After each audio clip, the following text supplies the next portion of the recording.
Hello. This is video 37. And as you can see, I got a big head start on the video by drawing a bunch of pictures. This is a picture-based video, and there seems to be growing impatience with having to actually watch the darn videos. So rather than dragging you through me drawing all these, look what I did. I did this as a favor to you. They're already drawn. I think this is case 3. I meant to look it up and I forgot. But this is a before picture of a tree that we found inside a red box, a mini BST that's unbalanced. How do we know it's unbalanced? Because it's got 2 red nodes in a row. The red nodes, they're not colored in red in the picture, but they have red incoming arcs. And whenever we detect 2 red arrows in a row, 2 red nodes in a row as we're going back up the tree, we got to stop there and balance it. Now, regardless of whether this is case 1, 2, 3, or 4, it doesn't matter. There are 4 different ones. This is the after picture for all of them. So, per review here, this is one of the ways a tree could be imbalanced, where the smallest of the 3 data values is at the top. It's got a subtree T0 hanging off to the left.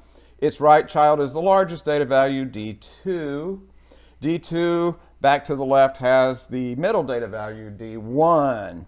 D1 has 2 children that are the roots of these subtrees down here, capital T sub 1, T sub 2. Those could be non-trivial gigantic trees. We don't really care. We're focused on what's going on just right here. The right child of D2, the largest data value, is T3. Now, that's where we are. This is where we want to be. This is the case where the D1 swings up and needs to come between D0 and D2 because 1 is greater than 0, but it's less than 2. So when that swings up, it's not going to have room to have pointers to T1 and T2 anymore. So we're going to have to do some serious rearranging here. Let's see here. D1's new left child will not be that tree anymore. It will be D0, the root of the former root of the mini BST. So D0 will be now D1's left child. D0's 2 kids will be T0 and T1, the first 2 subtrees with respect to increasing order. And let's see, D1, the new root of the tree, its right child will be D2, and D2's kids will be T2 and T3. Well, you can see D1 at the top, its 2 kids are D0, D2, and then across the bottom here, the subtrees in order are T0, T1, T2, T3. And this is perfectly balanced, where this was not perfectly balanced at all. That's the whole point. Our goal is to get from the before picture for each one of the cases, this is one specific case, to this one and only one after picture for all 4 of those cases. Now, if you're wondering what this thing is doing here, this is the during picture. This is one of the cases where I nag and nag and nag, and someday maybe you'll believe me, maybe you won't, who knows. But we have to work with the pictures to see where we're going with our pseudocode and eventually our actual C++ code, to see where we're going when we're trying to transform that into that. So this thing is going to get butchered. This during picture, if I've done it correctly, it should be a clone, an exact copy of the before picture, but this is going to get trashed in a big way as we, one step at a time, try to transform that into that. Sounds kind of scary, doesn't it? Well, to get back in our comfort zone, let's step back from scary for just a second, shall we? And go back to your C++ programming childhood. Here's an aside. Can we remember, we don't know how to do that, that's complicated. Can we remember how to swap 2 values? Swap the values of 2 variables. Swap the values of x and y. See, I told you we'd get back into a comfort zone. Everybody knows how to swap the values of x and y. Oh my goodness. Like so. X equals y. This is pseudocode, so I'm not going to put a semicolon. X equals y, y equals x. Done and done. No. Even when we were mere programming infants, we knew better than that, didn't we? Or if we didn't know better, we figured it out the hard way when we tried that and it didn't work. We have to have a temporary holding place for one of these variables so that we can trash the value of the variable and then still have the old value that was there. That is a very complicated explanation for something that's actually really simple. Set of a temporary variable equal to one of them. Without lesser generality, loss of it, I'm going to say temp equals x. Now what I've done, since I have saved the value of x, it is now safe for me to trash the value of x. Put something new there. Temp equals x. Now it's safe for me to say x equals y. Is it not? Now that I've copied the value of y that I want, it's safe to trash the value of y with what I want it to be. Y equals temp. Now you've seen this sequence of statements before. You might not have seen it in the context of such a ridiculous set of descriptive explanations, but let's look at that again. I copy the value of x into temp so that now I can safely trash the value of x in the very next statement, and I haven't lost it because I saved it in temp before I continued. The sequence of these makes a huge difference. Now that I have copied the value of y into x, it is now safe for me to trash the value of y with temp, and regardless of whether or not it makes any sense whatsoever why we would want to look at that, we did it, and we're done. And that's the end of our reminiscence. Whoops. This is a hard to erase marker. One moment, please. Some of these low odor markers, I think, are intended to be permanently on the whiteboard. Oh!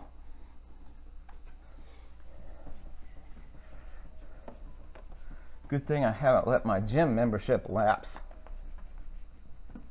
Yes, that was a joke. Okay, gone and gone. What does that have to do with anything? Well, perhaps nothing, but let's look at this. Let's look at how on earth are we going to get from here to here where they don't seem to have really anything in common. And probably, if not absolutely, the only thing that's going to be sent into a function that's going to try to take this and go from here to here, it's going to be the root. We'll send in one variable. We send in the root of the subtree. This is probably not the entire tree. 99% of the cases, we send in something and call it the root, but it's a lie. It's the root of a subtree, but in most cases, it's not going to be the root of the whole tree. So we've passed in this one value of a variable, and we don't want it to be the address of node D0. We want it to be the address of node D1, which is way down here. So we could set root equal to root arrow left, arrow right, and put the new value of the address of node D1 right there in root where we want it to be. There's a problem with that though. And oddly enough, it is the same problem we had when we were swapping the values of two variables. If we're going to trash a variable with what we want it to be in the future, in the after picture, when all the dust settles, then we better save it somewhere first. We better put that into a temporary variable, no less. And that's what I'm going to do. I'm going to say set, pseudocode here by the way, we're not going to use set when we type in C++ code, set temp. Now I'll underline the variables for my own coherence, if for nothing else. Set temp to, we're about to trash the root. Set temp to root. Now, the whole point of the middle picture is so that I can trash it. I can still have this for reference. This is going to be a horrible tangled mess, and when the smoke clears, we want it to be that. Set temp to root. Well, there's a new temporary variable in town. I hope you can see that color. That's light blue. But it says temp, and it's a little box like it's a pointer to something. If we copy root to temp, if you copy a pointer to a pointer, we end up with two pointers pointing to the same thing. So that's what we'll have. That's how the picture will change. Temp, by the way, is a temporary variable, a local variable in the stack. We do not elevate it to the status of being a private variable because it's not something we want to know about permanently. Just as when we're swapping the values of two variables, there's no reason to, well, that was even before we got the classes and all that. Certainly we wouldn't want to make it a private variable. But this does not deserve private variable status. It's just there as a placeholder until we get done with it, and then we'll let it disappear.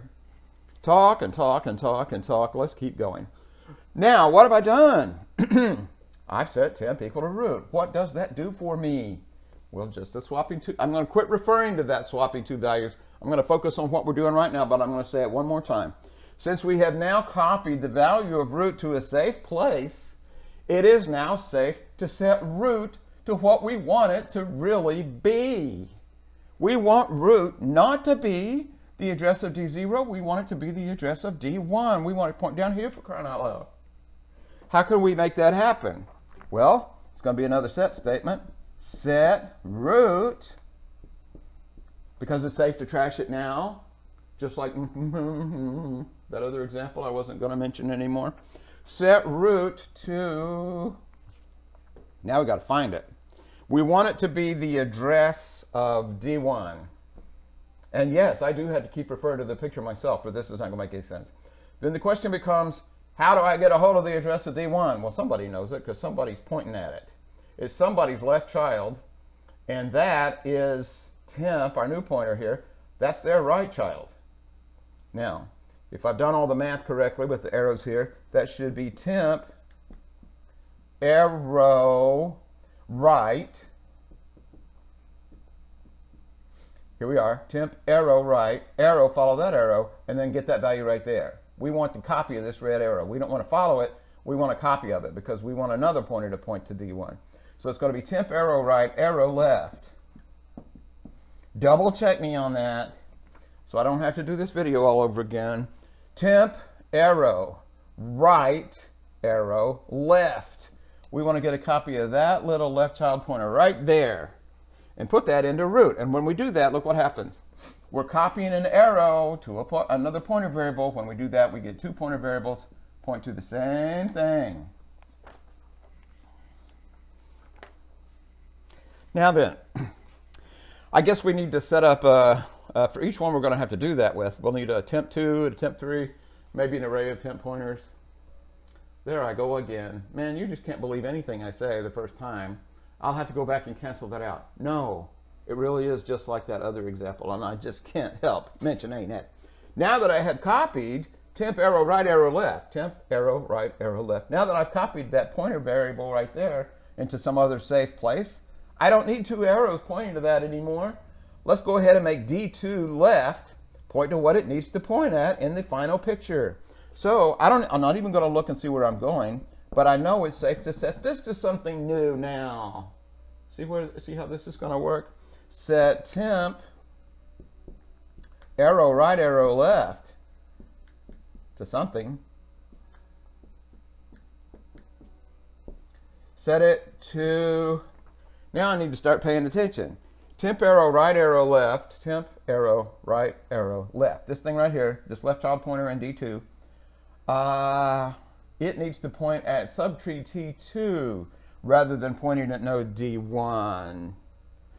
How can I get there? Well, it looks like the shortest path is going to be to go root arrow right. Do you see that root arrow right is the address of subtree T2's own root, little root down here? I'll just call it the address of subtree T2, but it's really the address of the node at the top of that subtree.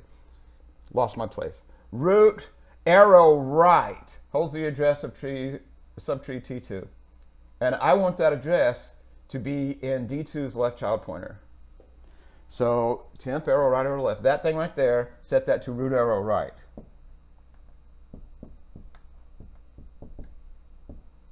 Such a long-winded explanation, but I'm trying to be careful about this, as careful as possible. What does that do? Root arrow right is the address of node, not node, but subtree T2, and I'm putting that in temp, arrow right, arrow left. So this arrow is gone, and now it will point there. I hope you can see these blue arrows. This is light blue. But D2's new left child is the root of subtree T sub 2 by virtue of that statement. Now, what's next? Well, I don't know. I'm not even going to look at the picture. I'm going to look at my statements here. Sometimes referred to as cascading assignment statements, like a flow of a waterfall. We could also call them chain reaction assignment statements, whatever. As soon as we've copied the value out of root arrow right into some other place where we want it to be, then it's safe to trash the value of root arrow right, and that's exactly what I'm going to do. Set root arrow right to something. Root arrow right. Root arrow right. Who do we want D1's right child to be? We want D1's right child to be D2. So how do we get there from here? Root arrow right, we'll set that to the address of D2. Where's the address of D2? That's temp arrow right.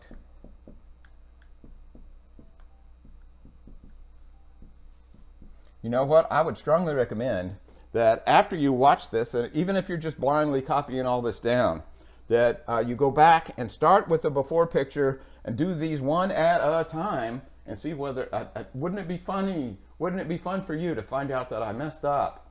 Yeah, that's the challenge. Find out how and where I messed up. I hope I'm not, but I might very well be.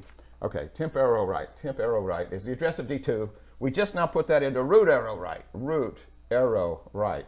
So root arrow right, holy moly, I knew this picture would get messy. I didn't know how badly. That's gone, which is okay. We don't need D1's right pointer to point at that anymore. D2's left pointer points at it. But we're copying temp arrow right into root arrow right. Temp arrow right is the address of D2. So that right child goes all around the neighborhood and points to D2 by virtue of what we just did. So now the plot thickens.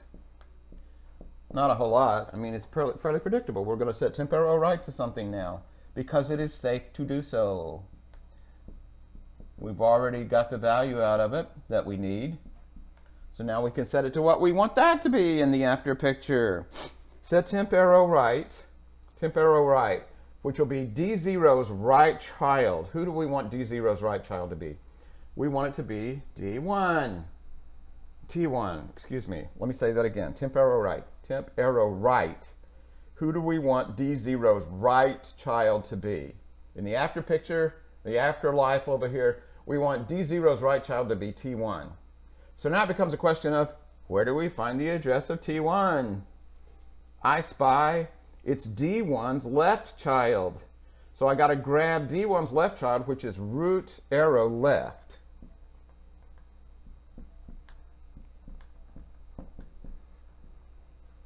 I'm going to pause and say, all of you that have so lamented, oh, he's making us do these silly picture drawings for labs and all that sort of stuff, I can just blow that off. I don't really need to do that. I invite you to just look at this and just look at that and write this. I invite you to do that. Please, please, give it a shot. See if you could do this without having a messy picture to go by. Now, shut up and do what you said you were going to do. Root arrow left is the address of T1. I'm putting that into temp arrow right. Temp arrow right. That connection will be broken, oh no! But just in the nick of time, this incoming arrow, I don't even care where it came from anymore. I know that whoever needs to point to D2 now has the address of D2, and I'm not causing a memory leak like I would have if I had done it out of order. But now I can set D0's right child to something else without causing a memory leak because somebody else points at D2. And I am never going to get done with this statement. Root arrow left is the address of T1, and I'm putting that at temp arrow right. I don't know if I can get there from here without crossing some lines. I think I can, though. I can go all around the block to kind of sort of get next door. Is that even correct? Set root arrow left. Whoops. So, no, I'm copying root arrow left. I'm copying the address of T1 into temp arrow right. Temp arrow right now points all the way down here to T1. Yes. Shoo.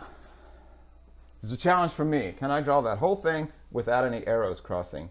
Now that I've said that, I'll probably jinx myself, and I'm going to probably say no.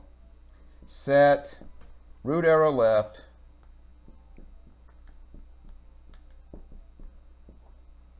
To something. What do we want root arrow left to be? Who is going to be D1's left child when we're done? D1's left child is D0. Is that right? Who do we want root arrow left to be? Root is now D1. Who do we want their left child to be? We want their left child to be D0. And the reason I sound so incredulous is I think we have gone around the block now to get next door. Where is the address of D0? Oh no, it's in temp.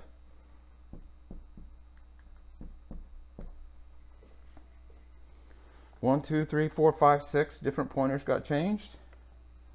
Let me catch up my picture. Set root arrow left to temp. Root arrow left. We're copying over that pointer. It's gone. Set it to temp. You know what? I can go all the way back around, but I'm not going to do that. D1's left child will now be, I'll just make a bump there. We're jumping over that, like we jump over wires in digital logic. Temp is the address of D0. We're copying that into root arrow left. Root arrow left. So now D1's left child will be D0. And now what? Now let's see whether or not this actually is identical to that. Doesn't look like there's any way it could be, does it? Root points at D1. Yes. D1's left child is D0. Yes. D1's right child is D2. Yes. Now then, D0. D0's two kids are T0. That was unchanged. And T1. T1. Yes. What about D2? D2's two kids are T2 and T3. On the left is T2. Check. On the right is T3, and that one was unchanged. So we didn't change every single pointer in there, but we just about did. And voila, we're done. Almost. Why is it almost? Because we have a coloring problem here. Set what? Well, temp, we can ignore temp. Temp has outlived its usefulness now. That's going to disappear when we return from this function that's doing the balancing act. But we can't leave right now because I think some of our colors are messed up. D1 is still red because we had an incoming arrow when we started. So I'm not going to say set D1 to red. I'm going to say set root to black. Root needs to be black in the final picture. Set root's color to black.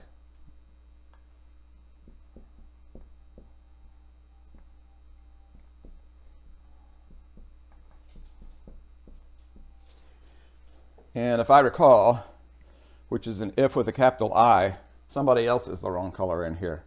D2 is red before and after, yes. D0 gets demoted. D0 used to be the root of the mini tree, so it used to be black and it needs to be red. And who is D0 now? That is, how do we get there? Holy moly. Backtrack. D1, root is D1. So that's root, look at these arrows, oh my goodness. Root arrow left. Set root arrow left to red. Set root arrow left's color to red. If you can't read this, you have to take my word for it. The last two statements that just barely fit on the board. Set root's color to black because it's been promoted. It's not somebody's red left or right child anymore. It's now the root of the mini BST. Set root arrow left's color to red because root arrow left is the node that used to be the root of this tree, and now it is a mere child inside a red box. So we set root arrow left's color to red. Miraculous but true. And again, I strongly recommend that you go through all of this business again. If any one little piece of this is wrong, any right is substituted for left, or left substituted for right, or you use left when you should have used left, or whatever. I mean, this is going to be just a nightmare to try to debug. That's why you got to have the picture to refer to. Okay, I'm not even going to say that anymore. I'm just going to nod knowingly and shake my head when you didn't draw the picture and tried to write the code. And I'm going to think I told you so, but in the interest of not being cruel and unusual, I'm not going to say so. I'll see you online.